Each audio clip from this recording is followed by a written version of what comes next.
396 divide 3 is equals.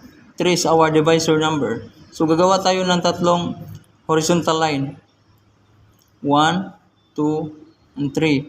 Tapos, kung ilan ang number, ilagay natin, gumawa tayo ng dots. 1, 2, 3. Second number is 9.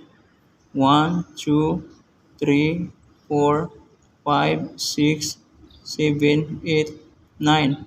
The last number is 6. 1, 2, 3, 4, 5, 6. Tapos, i-connect natin tong lahat ng dots, guys, para makagawa tayo ng vertical line. So, 1. Second number, 1, 2, 3. Last number is 6. 1, 2.